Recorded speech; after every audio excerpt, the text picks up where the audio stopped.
Graças e paz, queridos, boa noite. Glória a Deus pela vida dos irmãos. Glória a Deus que eu consegui estar aqui hoje. Eu tive que correr tanto. Por isso que eu não consigo estar, todas as quintas, porque tecnicamente meu horário de trabalho é até às 8. Então assim, eu faço tudo, adianto, corro para poder conseguir dar conta de tudo antes das 8. Mas é impressionante, porque nesses dias o Big Boss, o CEO da empresa sempre acha uma coisa para pedir e de última hora, e, enfim. E aí a gente tem que cumprir, dentro do horário de trabalho. Mas glória a Deus, corri, mas Deus serve. De verdade, creio que Deus ele separou esse tempo para nós e saímos daqui edificados. Amém. Glória a Deus. Amado Deus e soberano Pai, te louvamos, te bendizemos, te damos graças pelo amor, pela tua fidelidade. Obrigado porque até que o Senhor tem nos sustentado, o Senhor tem cuidado de nós. Obrigado, Pai, porque verdadeiramente nós podemos contemplar, Senhor Jesus, a tua glória, o teu manifestar, Senhor Jesus, de maneira muito poderosa. Pai, em nome de Jesus Cristo, nós te louvamos, Senhor Jesus Cristo, porque cremos que não sairemos daqui da mesma maneira que nós chegamos, sairemos daqui diferentes, sairemos daqui mais cheios de ti. E tudo isso para a glória do teu santo nome. Nós te louvamos e te bendizemos neste lugar, em nome de Jesus Cristo. Amém. Bom, queridos, nós já fomos ministrados sobre, fomos a primeira pregação, acho que foi inclusive a minha, que o tema é chamado para ser santo, Deus nos chamou antes de qualquer outra coisa para sermos santos. Também fomos ministrados a respeito do chamado e o serviço. A pastora Kátia trouxe a mensagem sobre multiplicar servos e líderes. A pastora Rose, na última semana, falou muito sobre unidade mesmo. Todos os seus chamados devem andar juntos. E eu fiquei pensando assim, no que falar hoje, no que ponto trazer a respeito disso. Porque falar a respeito do nosso chamado, existem N possibilidades, N coisas que a gente precisa aprender, outras a gente precisa se lembrar, não é verdade?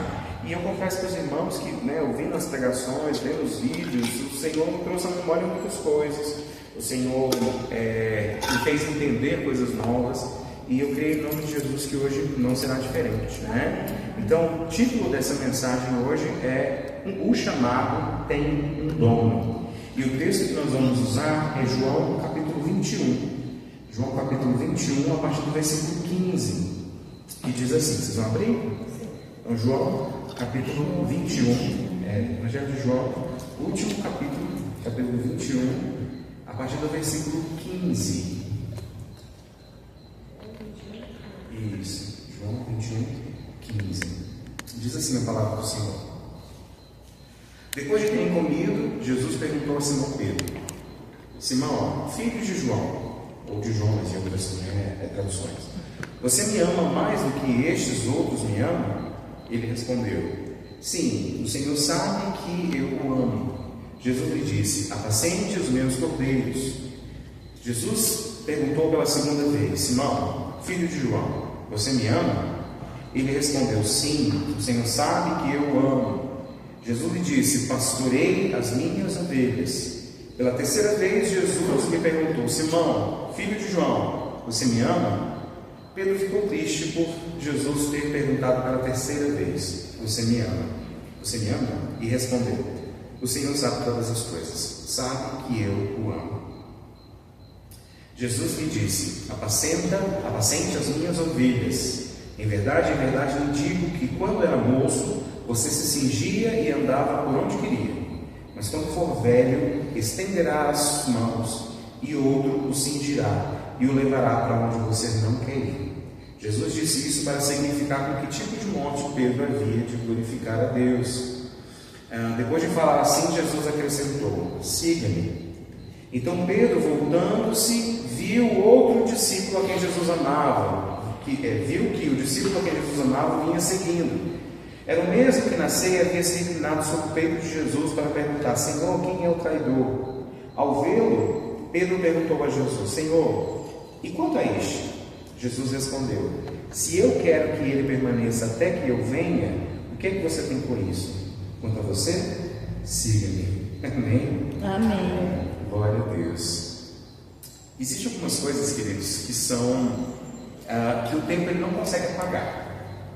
Algumas sensações, né? Alguns sentimentos. Algumas pessoas, às vezes a gente esquece nomes, nós esquecemos datas, esquecemos alguns acontecimentos. Eu, para memória longa, geralmente a minha memória longa era muito boa. Depois do Covid, memória nem longa, nem próxima, nem não presta mais.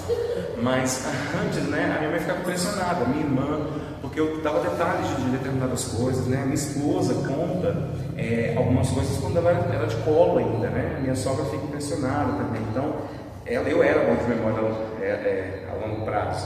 Mas tem coisa que a gente acaba esquecendo, né? Mas a gente esquece, né, nome de pessoas. Por exemplo, antigamente a gente sabia telefone, né, da família inteira, o número de telefone da família inteira. Eu sei o meu e o da minha esposa, da minha filha eu não sei. Hoje mesmo eu tive que fazer um pix para ela, para o lanche da escola. E aí meu Deus, eu tenho que sempre na agenda copiar o número dela e colar, né, na chave pix. E aí detalhe, não era o telefone, era o CPF dela. Então assim, eu não lembro mais nem qual era a chave Pix da minha filha, né? Não sei o número, não lembro qual é a chave Pix, é porque toda semana eu faço Pix para ela. Mas ficou de férias, né? Esse tempo todo não consegui me lembrar. Mas tem uma coisa que desperta memórias: cheiro. Cheiro geralmente desperta muitas memórias. E Pedro, né? Eu, por exemplo, tenho um cheiro, eu não sei qual perfume é, porque eu tinha pouco contato com a minha avó paterna. Mas até hoje, passando na rua, eu encontro, geralmente são senhoras, então é um perfume que senhoras gostam, senhoras mais idosinhas, né? Eu sinto o cheiro e na mesma hora remete a ela, né? Tem um perfume também chamado Crazy, Boticário. Agora não é mais Crazy, acho que agora ele é da Glamour, é o vermelho do Glamour. E ele tem um cheiro muito característico. Onde eu sinto esse cheiro, eu me lembro da minha tia. Então, o cheiro, ele leva a esse tipo de coisa, né? Tem por exemplo, cheiro de banheiro, de água caindo do chuveiro. Eu tinha sempre memórias do meu pai me dando banho, né? Em uma das vezes que ele me levou para ir para a casa da mãe dele, né? No momento que eles estavam separados, ele meu pequenininho, ficou muito gravado. Eu lembro da estampa da cueca que ele estava, né? O quanto aquilo marcou para mim, que ficou marcado, né? O cheiro do sabonete no banheiro e a estampa, né, da cueca dele. Então, o que me leva muito, sempre leva essa memória é o cheiro, né? Tem uma determinada fragrância de sabonete que me leva àquele momento ali. Então, o cheiro é algo que realmente desperta a memória. E olhando por essa ótica, né, é interessante a gente pensar que talvez Pedro tivesse algum cheiro especial para Pedro que ele jamais esqueceu, né? Que era cheiro de fogueira. Por quê? Porque não era qualquer fogueira, né? A fogueira acesa lá no pátio da casa do sumo sacerdote, né? Quando Jesus era interrogado, Pedro então, né, tenta se misturar com as pessoas e, né, para tentar de alguma maneira ser aquecido pelo fogo, e naquela circunstância, né, com aquela madeira sendo queimada, com aquela fogueira ali acontecendo, ele nega o Senhor 3 vezes. Depois disso o galo canta, e aí tem gente que fala, não, é galo mesmo, outros falam, não, é um oficial com um negócio tocando, mas o foco não é esse. O foco é que Jesus disse que antes do galo tocar, seja qual for esse galo, né, Pedro negaria. E, né, Lucas registra que, né, nesse momento tão marcante, né, do Evangelho, que então ele volta-se ao Senhor, né, o Senhor, né, de alguma maneira, ao olhar para Pedro, né, fica ali, né, sente, né, tudo aquilo que aconteceu, enfim, como aquela sua postura, né, tinha sido dito pelo Senhor, e ele achou que não faria aquilo, mas acabou fazendo, né? E aí Pedro sai dali, né, e chora de maneira amarga. E eu imagino que durante muito tempo, talvez toda vez que ele sentisse o cheiro, né, de carvão queimando, de uma fogueira ali, aquela noite voltava à sua memória, né? O cheiro da fogueira se tornou o cheiro do seu fracasso, né? Tem determinadas situações também ruins que a gente lembra, né?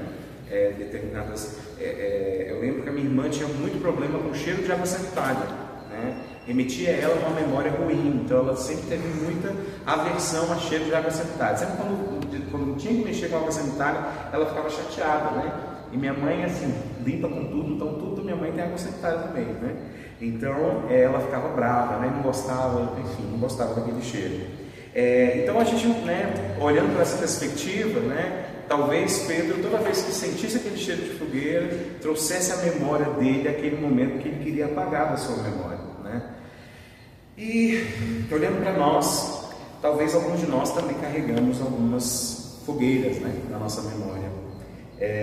Não exatamente um lugar físico, mas uma lembrança que insiste em voltar, uma decisão errada, um pecado, um relacionamento rompido, ou um ministério abandonado, um momento em que nós falhamos com Deus, talvez nós colocamos a mão no arado e a gente começou a fazer aquilo que fomos chamados para fazer, mas não fizemos da maneira correta, acabamos errando, falhando com pessoas, falhando com a igreja, e talvez a gente carregue essa culpa até hoje. Talvez isso tenha sido algo, seja algo que nos faça muitas vezes ter um bloqueio, né, de executar, de fazer aquilo que o Senhor nos chamou para fazer. E o inimigo, ele gosta de fazer isso, né? Ele nos leva continuamente de volta ao lugar da culpa, né? Ao lugar do erro, ao lugar onde nós nos sentimos envergonhados, né? E ele tenta convencer que o nosso pior dia, a nossa pior decisão, o nosso maior erro, isso nos define, né? Então o inimigo está o tempo todo tentando criar essa identidade em nós a partir daquilo que nós fracassamos, a partir daquilo que nós erramos, a partir daquilo que da parte de nós que nós não gostamos de ser, ou da parte que um dia já fomos e que hoje lutamos com toda a força para não ser mais. Então a gente vive essa guerra. Mas o Evangelho conta uma história nesse sentido, mas completamente diferente. Jesus, ele não apaga as nossas memórias, mas o que ele faz? Ele entra nelas e ele redime essas memórias, essas sensações, esses medos, essas frustrações, esses acontecimentos, né? Momentos que nós erramos e que nos marcaram para sempre, né? E aqui em João capítulo 21, né, nós temos um cenário muito lindo, né, da forma como Jesus lida com os nossos erros do passado. E ele já ressuscitado, né, a morte já vencida, o pecado já pago na cruz, mas ainda havia um discípulo que precisava ser restaurado ali. Havia uma fogueira de brasas, né, ali queimando no coração de Pedro. No texto original, o João usa a palavra grega antráquia. E é muito interessante porque essa palavra, ela significa fogueira de brasa. Só que depende do contexto, né? Aí existem outras palavras também para dizer isso. Mas os dois momentos em que a Bíblia usa esse termo para falar a respeito de fogueira é quando Pedro nega Jesus e quando Jesus tem esse encontro com Pedro, né? Então, eu acredito que não seja por acaso, né? Eu não me aprofundei no significado mais profundo dessa palavra, mas tenho certeza que, né, não é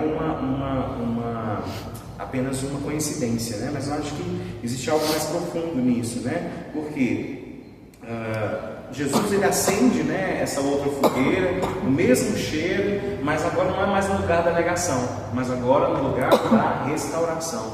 Então, duas fogueiras, né, que vão marcar de maneira profunda a vida de Pedro.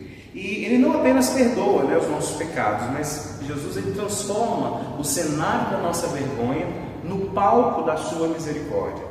Por que é tão lindo a gente ver testemunho de pessoas que andavam, né, que antes não andavam com Deus e agora a gente vê, né, às vezes a pessoa fica, nossa, mas fulano de tal tem coragem de dizer isso. Eu me lembro que eu fui num encontro uma vez, num momento, e que o pregador falava que o pai dele era pedófilo e que o pai fez coisas terríveis. E aí ele foi dar o testemunho que por ver o pai dele fazendo aquilo, pelo pai fazer aquilo com ele passou a ter prazer naquilo também. E também se tornou um pedófilo. E queridos, eu confesso para os irmãos que assim, ainda bem que eu estava só. Porque se eu tivesse com os meus filhos, eu ia ficar um pouco atrás, fica assim, Jesus tem misericórdia. Talvez ele mexer comigo um pouco mais de profundidade.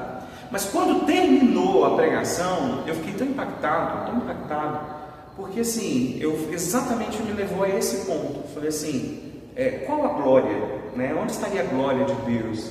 Ele não dizer, né? Não contar isso, né?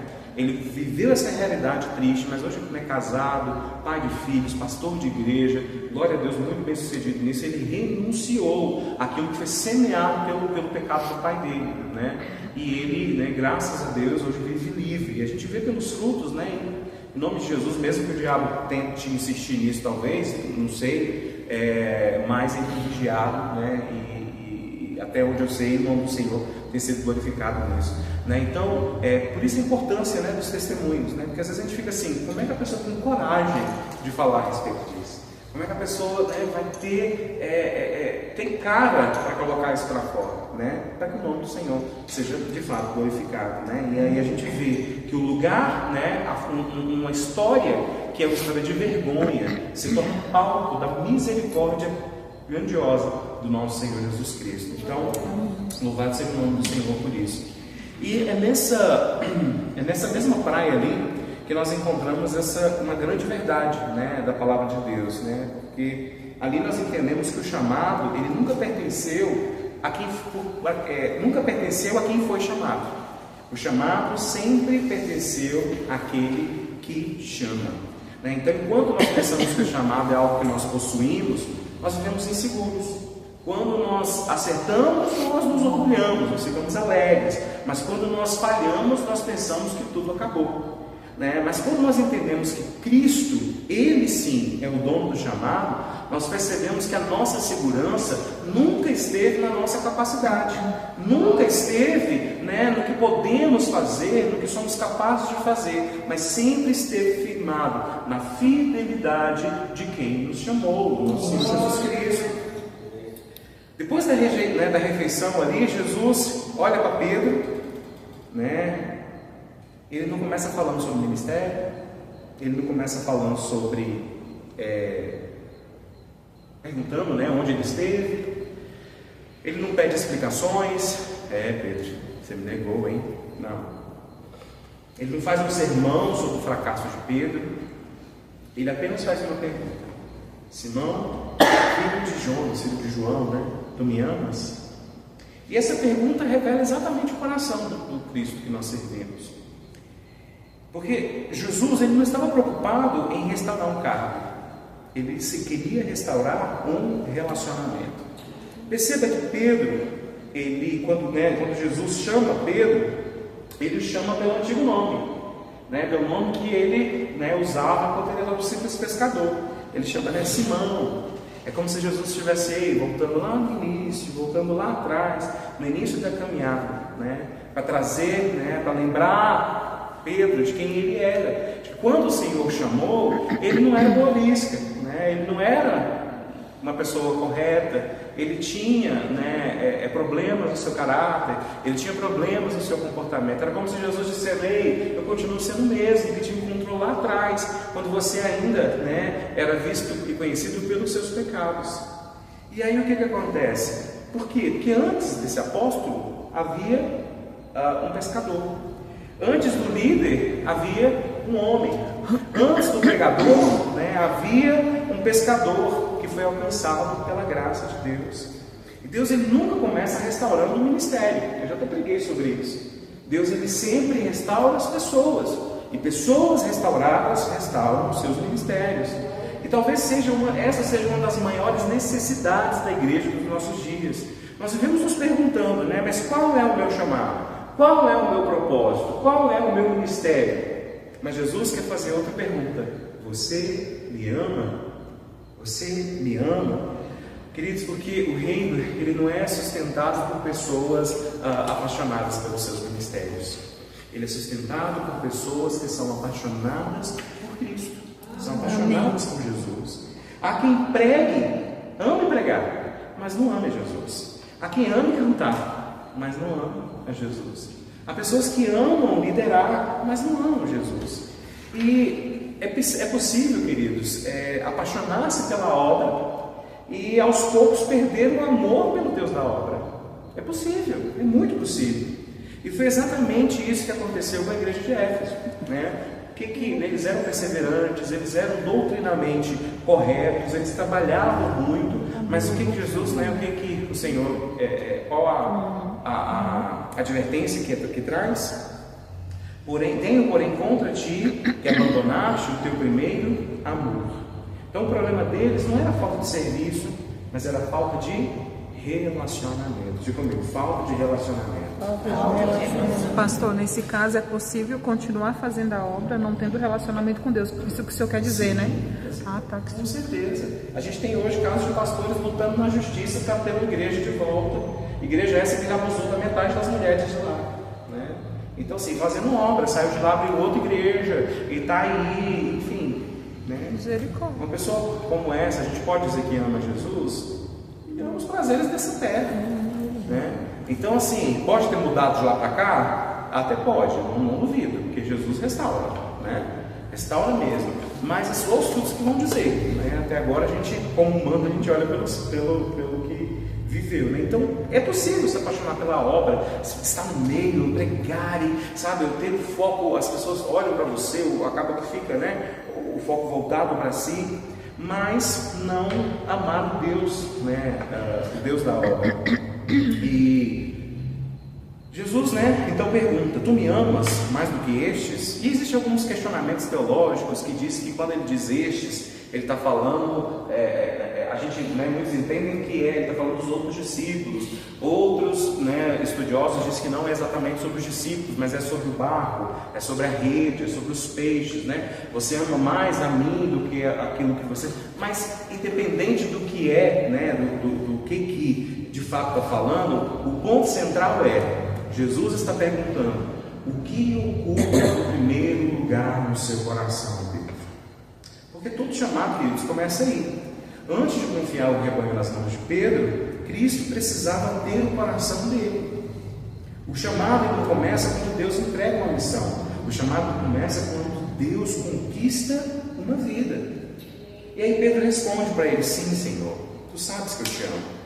Então Jesus diz: apacenta os meus cordeiros, as minhas ovelhas. Olha a ordem, né?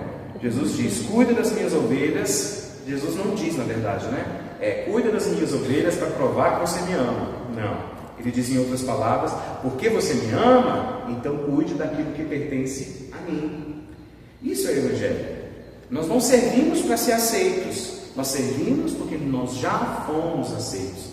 Nós não trabalhamos para conquistar a graça, nós trabalhamos porque a graça já nos alcançou. Amém. E aqui está essa verdade, né, que precisa estar permanecendo nos nossos corações.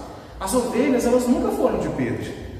A igreja nunca foi de Pedro. O ministério nunca foi de Pedro. Tudo pertence a Cristo. Pedro apenas cuidaria daquilo que já tinha um único dono. E essa é uma lembrança muito necessária para nós em nossos dias. E às vezes não é nem por apego, é meu, eu quero. Não, é porque às vezes a gente fica tão preso na responsabilidade, né? Tão, como é que eu posso dizer? Levando a carga de maneira tão pesada, né? Achando que tem que ser na força do nosso braço, tem que ser com base no seu intelecto, você tem que ter a melhor estratégia, você tem... E, sabe... E a obra é dele, a gente está aqui para receber dele direção, para cuidar daquilo que é dele. Queridos, quando nós esquecemos quem é o dono, nós começamos a agir como proprietários. Proprietários daquilo que nós apenas administramos. Mas quando nós nos lembramos de que tudo pertence a Cristo, nós servimos com mais humildade, nós servimos com mais dependência e nós servimos com muito mais gratidão. Porque antes de nos perguntar o que nós faremos para Ele, Jesus continua fazendo a mesma pergunta: você me ama? Pergunta para o seu lado aí: você ama Jesus? Você ama Jesus? Mas Jesus, ele não faz essa pergunta, né? Apenas uma vez. Ele repete: me amas? Pela terceira vez ele faz, né? Então, à primeira vista, parece que é apenas uma repetição, né? Mas na verdade cada pergunta é uma expressão de graça. Lembra que Pedro tinha negado ele 3 vezes? E por 3 vezes, né, Jesus faz essa pergunta. Agora, diante da mesma lembrança de uma fogueira, né, Jesus lhe oferece então 3 oportunidades de declarar aquilo que o seu coração realmente sentia. Na primeira fogueira, Pedro ouviu a voz da acusação, né, e movido pelo medo, né, deu a sua resposta. Na segunda, ele ouve a voz da graça, e ele responde como? Ele responde com amor. Percebe como Jesus restaura? Ele não humilha Pedro diante dos outros discípulos. Ele não revive o seu passado para constrangê-lo. Ele diz: lembra quando você me negou? Ele não diz, né? Lembra quando você me negou? Jesus não expõe a ferida, ele cura essa ferida. Amém. Essa é a maneira de Cristo agir. E o inimigo, ele usa o nosso passado para nos convencer de que nós não servimos mais.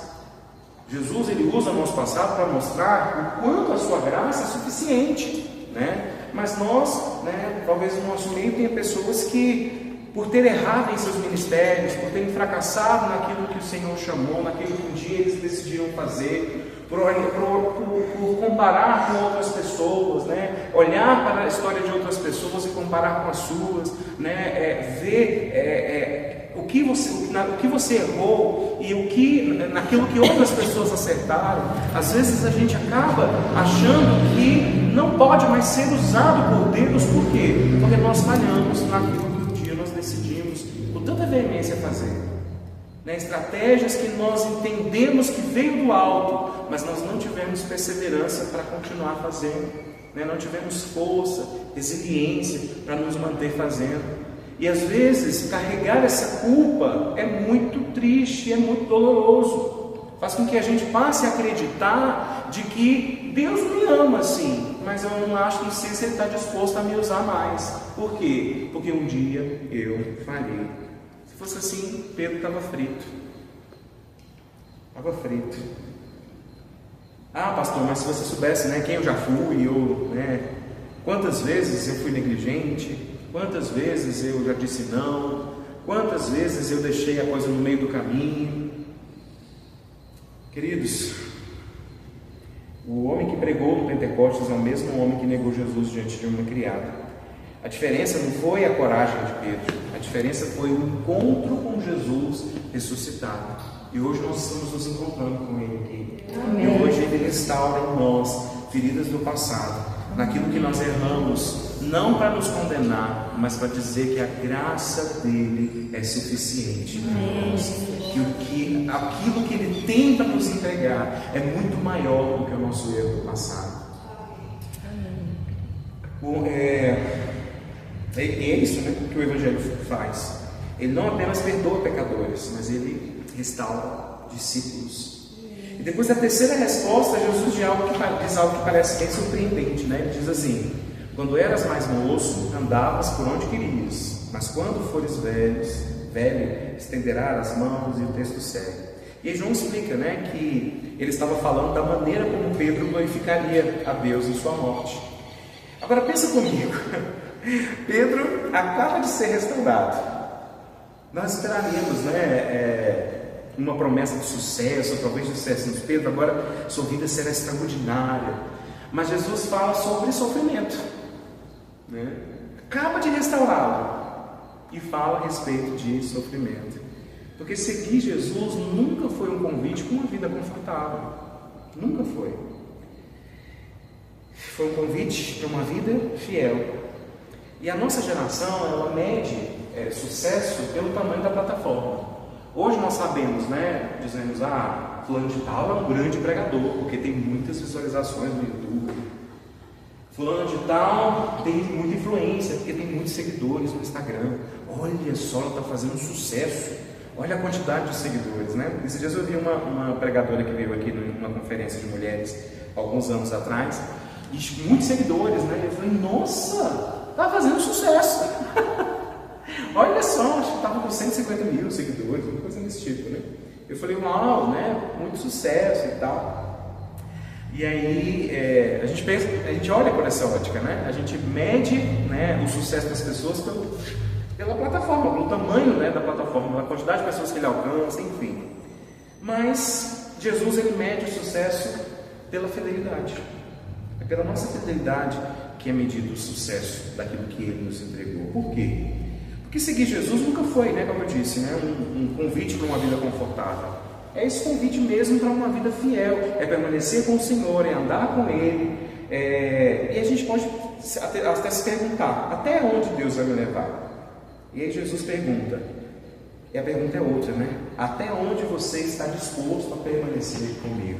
Então não é sobre até onde Deus vai nos levar, é sobre até quando nós estamos dispostos a permanecer fiéis andando com o Senhor, né? É interessante que Jesus não disse para ele, construa um grande ministério, tenha influência, seja conhecido. Ele diz apenas, segue-me. Porque o chamado nunca foi, em primeiro lugar, uma tarefa, mas é um relacionamento, é andar com Ele. Antes de sermos pregadores, nós precisamos ser discípulos. Antes de sermos líderes, nós precisamos ser seguidores. Antes de cuidarmos da igreja, das ovelhas, nós precisamos seguir o pastor. Enquanto caminhavam, Pedro olha para trás e vê João. E imediatamente ele pergunta, né? Senhor, e quanto a esse? E eu fico pensando, meu Deus, como eu sou parecido com Pedro, né? Como nós somos parecidos com ele. Mal recebe uma direção de Deus e já está querendo saber a direção de Deus do outro.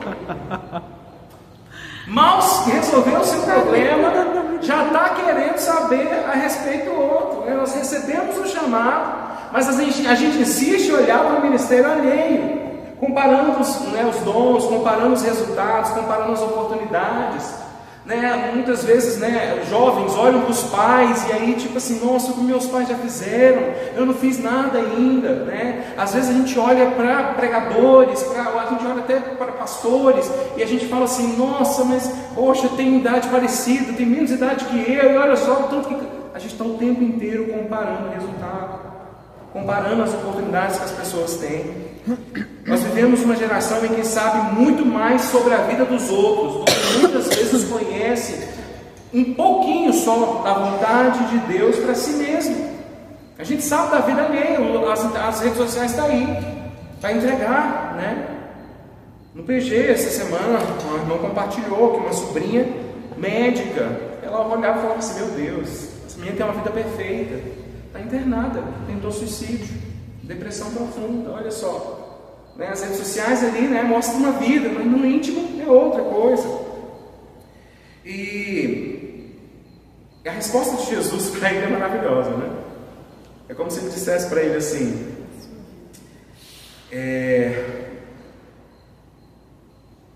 Pedro, João não é sua responsabilidade. Você também não pertence a si mesmo, Ambos pertencem a mim. Mais um tapa na cara de Pedro, Queridos, o chamado de Deus, o chamado ele tem um dono. A igreja tem um dono. O rebanho tem um dono. Os dons que nós temos têm um dono. Nós apenas administramos aquilo que pertence a Cristo Jesus. E quando nós esquecemos isso, duas coisas acontecem. Se os resultados aparecem, nós nos tornamos orgulhosos. Achamos que somos bons demais. E se os resultados não aparecem, o que acontece? Frustração. Nos tornamos pessoas frustradas. Mas quando entendemos que tudo pertence ao Senhor, finalmente nós descansamos. Nós não fomos chamados para produzir resultados, fomos chamados para permanecer fiéis. Pedro não é o herói, Pedro falhou, ele fugiu, ele negou. O herói é Cristo. Enquanto Pedro negava, Jesus permanecia fiel. Enquanto Pedro fugia da cruz, Jesus caminhava em direção à cruz. Enquanto Pedro tentava salvar a sua própria vida, Jesus entregava a sua própria vida. Pedro só pôde ouvir segue-me, porque antes disso, Cristo caminhou sozinho até o Calvário. Pedro só pôde ser restaurado porque Jesus foi ferido no lugar dele. Ele só pôde cuidar das ovelhas porque o verdadeiro cordeiro foi sacrificado. Não é a fidelidade de Pedro que sustenta o chamado. Não é a sua fidelidade que vai sustentar o seu chamado. Não é os seus dons, não é os seus talentos que vai sustentar. Da mesma maneira que não é o seu passado que vai dizer que o seu, vai direcionar o seu futuro. Não. O seu chamado tem um dom. Ele é do Senhor. E Jesus continua perguntando, como perguntou para Pedro: você me ama? E continua dizendo a cada discípulo, independente do seu passado: segue-me. Que essa seja também, queridos, a nossa resposta. Não importa para onde Ele nos levar, não importa qual será o custo, não importa quem caminhará do nosso lado, se o dono do chamado está à nossa frente, isso é suficiente. Amém. Sabe por quê? Porque no final da caminhada, o que realmente importará não será o tamanho do nosso ministério, mas será se nós tivermos, mas se nós permanecermos seguindo fielmente aquele que nos chamou. Não é sobre tamanho, é sobre fidelidade. Não é sobre capacidade, é sobre fidelidade. Não é sobre quem você foi ou sobre o que você fez, é sobre você ter um encontro com Jesus e a partir dali você caminhar. Vai tropeçar? Vai. Levante-se, receba a restauração dos céus e segue caminhando. O seu passado não pode te condenar. Aquilo que você já viveu não pode ser empecilho para o seu chamado. Pelo contrário, é testemunho para que o nome do Senhor seja glorificado através da sua vida. Amém. Vamos fechar os nossos olhos mais uma vez. Obrigado, Senhor, pela tua palavra. Deus, que possa, Senhor Jesus Cristo, frutificar os nossos corações. Pai, que nós não sejamos impedidos pelo nosso passado, pelas condenações do diabo, a seguir em frente no nosso dia a dia, caminhando e sendo fiel naquilo que o Senhor nos chamou. Pai, alivia o nosso coração de toda culpa, de todo medo. Deus, arranca, Senhor Jesus, no nosso coração o sentimento de que somos donos do chamado, somos donos dos ministérios, e nos coloca, Senhor Jesus, em nosso coração de administradores, aqueles que estão aqui apenas para administrar aquilo que pertence a Ti, porque faremos com excelência, mas teremos também, Senhor Jesus, a consciência de que a provisão vem de Ti, de que o Senhor direciona, de que o Senhor é quem dirige, e assim seremos bem-sucedidos, caminharemos leves para o louvor da Tua glória. Nós Te louvamos e Te bendizemos neste lugar, em nome de Jesus Cristo. Amém. Glória a Deus.